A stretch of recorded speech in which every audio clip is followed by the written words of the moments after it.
Today we're going to knock out some churros. They're a form of fried dough that's rolled in cinnamon and sugar and typically served with something you can dip them in this case, a warm dark chocolate sauce. The first step in this recipe is to make a pâte à choux dough. Choux dough is a cooked dough that resembles a thick paste. And to make it, you're going to add 1 ounce of butter to a saucepan, along with 3/4 of a teaspoon of kosher salt and 1.5 teaspoons of granulated sugar. Add 1 cup or 8 fluid ounces of water to the sauce pot, then bring all of the ingredients up to a simmer over a medium-high flame. Once the mixture comes to a simmer, add 1 cup of all-purpose flour and stir vigorously for about 30 seconds to a minute until all of the ingredients form one solid mass. When the dough's ready, go ahead and add it to the bowl of a stand mixer fitted with a paddle attachment. Then mix the dough on low speed for a few minutes to help it cool down.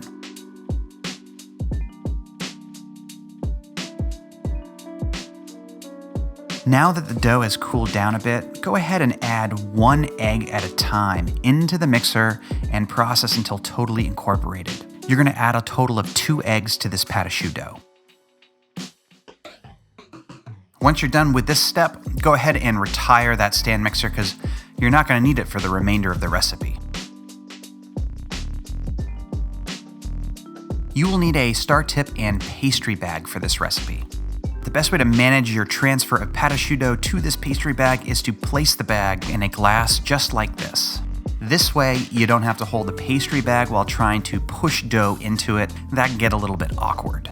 A quick note on pastry tips, always use a star tip when you're making churros because it provides a larger surface area for the dough when it hits the oil, giving you a more stable shell. Work out any air bubbles that are visible in the dough and then hold it until you're ready to fry. Now before we drop anything into hot oil, let's make our dark chocolate sauce. So grab a 1/2 cup of cream and add it to a sauce pot and bring it up to just below a simmer. Once the cream is hot, turn off the heat and add 3 ounces of dark chocolate. Then stir everything until you get a velvety smooth sauce. I'm using chocolate that is 60% cacao. Now you can go more bitter or sweeter here. It really just depends on your preference. Place a lid on your pot. That'll keep the sauce warm until we're ready to plate up.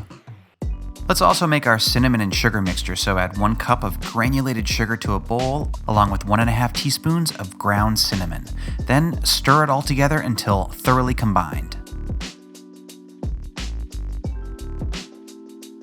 Now it's time to fry some dough. So carefully pipe 3 or 4 6 to 7 inch lengths of churro dough into some hot oil. And use kitchen shears, if you got them, to cut each piece. Oh yeah, and the target temp of the oil is 375 to 400 degrees, and you're gonna fry the churros for 3 minutes per side. After 6 minutes, you'll have some perfectly fried churros. Now just repeat the process with the rest of the pâte à choux dough, and you'll have about 15 to 18 churros per recipe. There's one more step until we're done here. We've got to toss the churros in that cinnamon and sugar mixture that we made earlier. So grab 3 or 4 at a time and place them in the bowl with the mixture. Give them a quick toss and voila, you have probably the simplest and most delicious dessert of all time.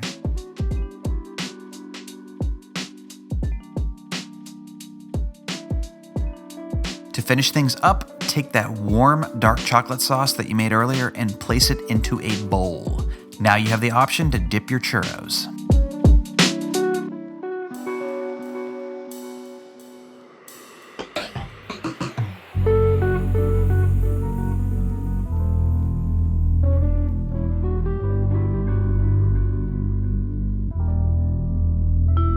All in all, I think I gained about 5 pounds testing out this recipe, so it looks like I'll be spending some extra time at the gym over the next few weeks. But that's it for me, guys. If you have any questions, hit me in the comments below, and don't forget to like, share, and subscribe.